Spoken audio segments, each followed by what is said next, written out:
mayaman, makinis, mula ulo mukhang talampakan, hanggang talampakan. Yeah! Tara na at makipag-ututang dila kay Laika Barista! Yes, Preni, yan ngang muli ang kanta na nagpapaalalang tandaan mo, kung iniwan ka niya, ay naku, sinasabi ko sa'yo, huwag ka maghabol. Dahil hindi ka aso, tandaan mo, ahas ka. Kaya gumapang ka. And again, that was Karera by Bini.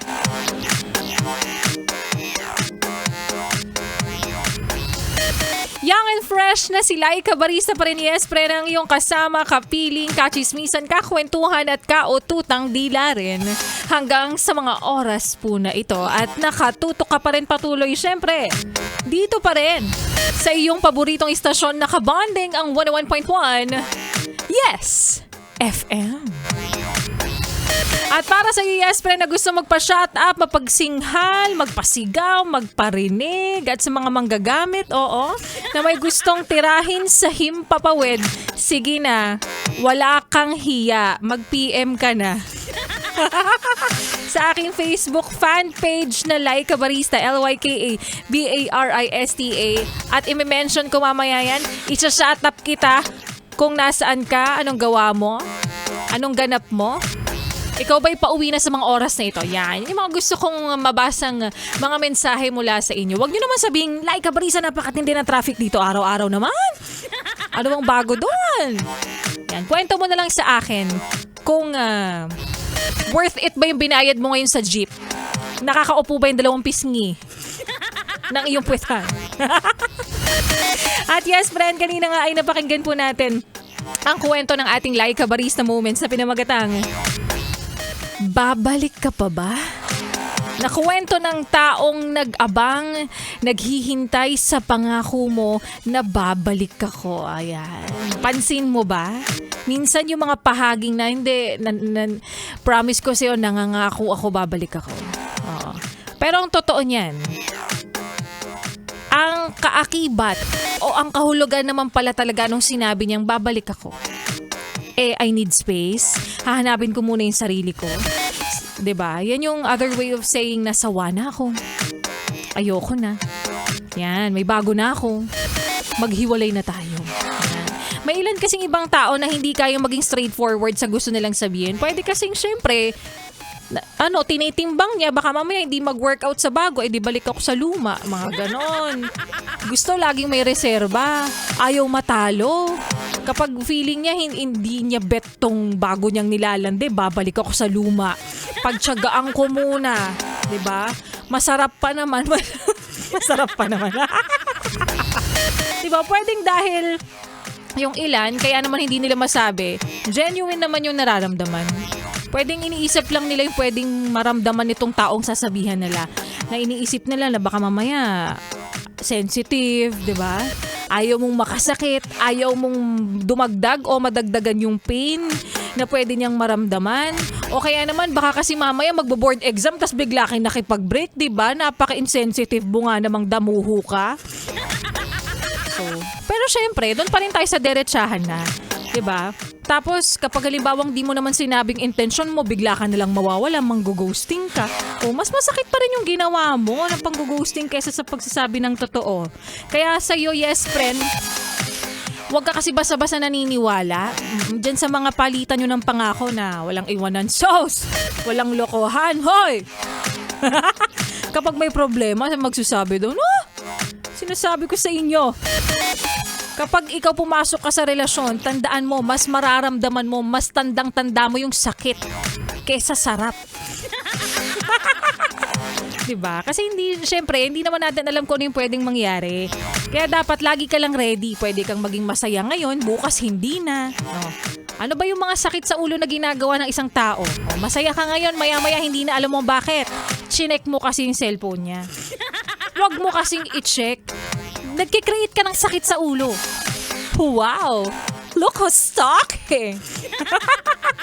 Kaya para sa iyo, Yesbren, na mahilig na lang biglang mang-iwan, sana ang hiling ko para sa iyo at para na rin sa mga ilang sinaktan mo.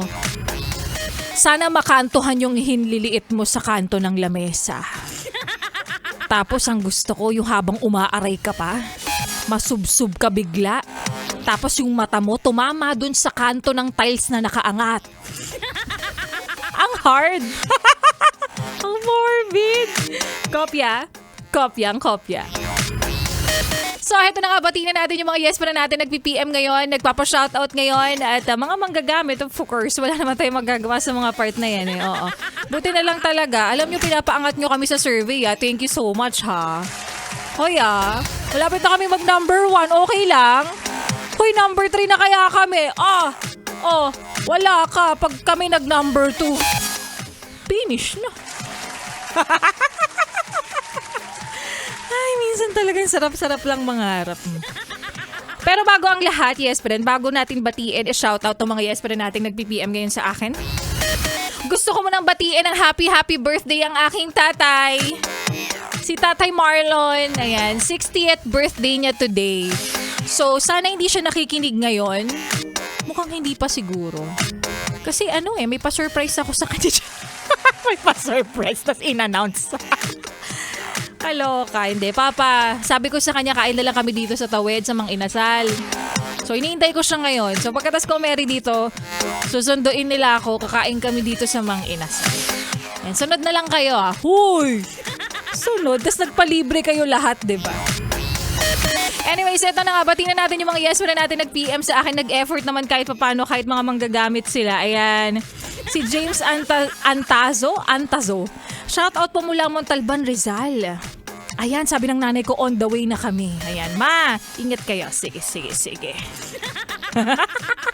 Maricar Marquez, ang ganda ng mga songs nyo, Miss Laika, pa-shoutout. So, sinasabi ko sa inyo, alam nyo, kakabati nyo lang gaganda ng mga songs namin, magna-number 1 tayo sa part na to. Sinasabi ko sa inyo, hindi kami nagbibiro. Yun ang goal. That's the goal. Pag tayo nag-number 1, sinasabi ko sa inyo, magpapasara tayo ng Star City. Itong nasa number 3 tayo sa survey. Ang ganda ng mga songs mo, Miss Laika, pa-shoutout daw. Yung mga anak ko, si Macy, si Momo, tuwing day off ko, talaga ikaw ang pinapakinggan ko. Ay, alam mo yung masakit sa part na to, sinasabi mo pinapakinggan mo ko tuwing araw ng day off mo, tapos ako may pasok. Bastos ka. Charot. Ralph Raven Aklan. Shoutout po from Quezon Province, pa-request naman ng song na Pantropiko. Kaka-play ko lang kanina. Ay, karera pala yun. Later, pagbigyan kita abangan mo, mga 1:48 a.m. Hello, Miss Laika. Shoutout kay Raymark Lacanilaw. Nagda-drive siya ngayon. Ayan, inulit niya lang yung chat niya. Nel Cariña, nakikinig rin sa atin. Hello, Miss Laika. Dito lang ako sa iyo. Di ako nagsasawang makinig sa iyo. Thank you so much. Philip James Osma Solatorio. Ayan. Miss Laika, pabati po kay John Jake. Ang ganda naman ng name nito. John Jake na nakatanggap ng 13th month pay. O, diba? Ina-announce nyo sa amin yan, tas kami wala. Bastos ka. 13th month pay agad? Baka naman bonus yan.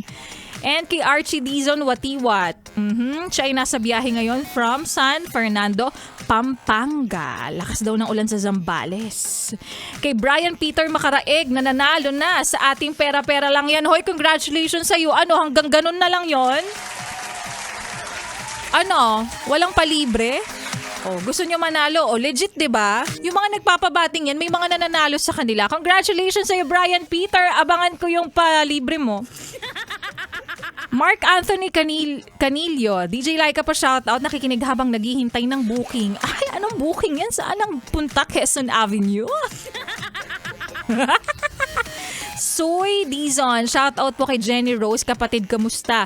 Ang puso, ingat ka palagi. Love ka ni Kuya. Thank you po, Miss Laika. Ang ganda-ganda mo. Pag nagpapabati talaga, ang ganda-ganda mo sa dulo. Syempre, pambawi.